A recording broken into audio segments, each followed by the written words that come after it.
ଖଇରମୁଣ୍ଡା ଗ୍ରାମରେ 124ତମ ମକର ଯାତ୍ରା।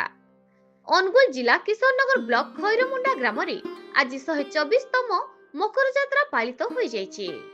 ସକାଳ 7ଟା ସମୟରେ ଗ୍ରାମ ପରିକ୍ରମା କରି 10ଟା ସମୟରେ ପୂଜା ମଣ୍ଡପ ପାଖରେ ପହଞ୍ଚିଥିଲେ।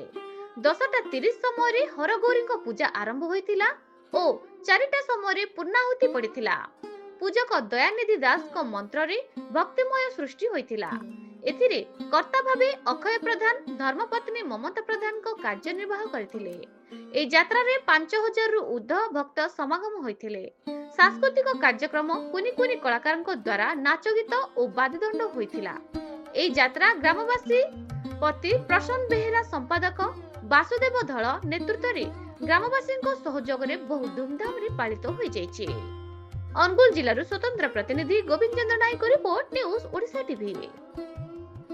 ମକର ଯାତ୍ରା କରୁଛନ୍ତି, କଣ କଣ ସବୁ କାର୍ଯ୍ୟକ୍ରମ ହୋଇଥାଏ? ମକର ଯାତ୍ରା 124 ବର୍ଷ ହେଇଗଲା ଆଜି ସୁଦ୍ଧା, 1902ରୁ ଆରମ୍ଭ।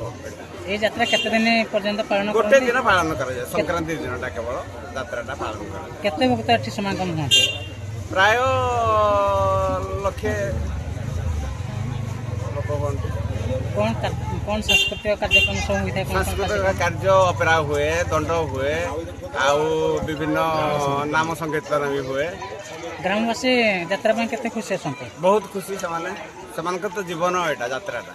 ଛୋଟ ଛୁଆଠୁ ଆରମ୍ଭ କରି ବୟସ୍କ ଯାକେ ଯାତ୍ରା, ମକର ସଂକ୍ରାନ୍ତି ଦିନଟା ହିଁ ଆସିବ ଭାବିକିରି ସେମାନେ ସବୁ ମାନସିକ ଭାବରେ ଖୁସି ବହୁତ ଅନୁଭବ କରନ୍ତି ଏବଂ ସେମାନେ ପ୍ରସ୍ତୁତ ହେଇକି ରହିଥାନ୍ତି। ଖଇରମୁଣ୍ଡା ମକର ଯାତ୍ରା ଏ ବର୍ଷ 124ତମ ବର୍ଷରେ ପଦାର୍ପଣ କଲା।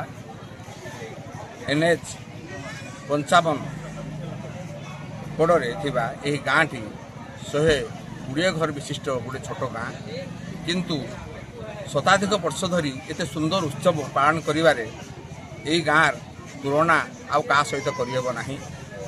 ମୋତେ ଯେତେବେଳେ ପାଖାପାଖି 8-9 ବର୍ଷ ହେଲା, ସେହି ଦିନରୁ ମୋତେ ଏବେ ପାଖାପାଖି 71 ବର୍ଷ ହେଲା ମୁଁ ମଝିରେ ମଝିରେ ଏ ଗାଁକୁ ଆସେ। ଏ ଗାଁକୁ ଶୀତ ଦିନର ଏଇ ସୁନ୍ଦର ଯେଉଁ ଯାତ୍ରା ହେଉଛି ତାକୁ ଉପଭୋଗ କରେ। ପିଲାବେଳେ ଅଲଗା ଥିଲା, ଏବେ କିନ୍ତୁ ଅତି ଜାକଜମକରେ ଏଇ ଆମର ଯାତ୍ରା ପାଳିତ ହେଉଛି। ଅଞ୍ଚଳର ଶୀତଦିନିଆ ଏ ଗୋଟିଏ ଅତି ସୁନ୍ଦର ମହୋତ୍ସବ।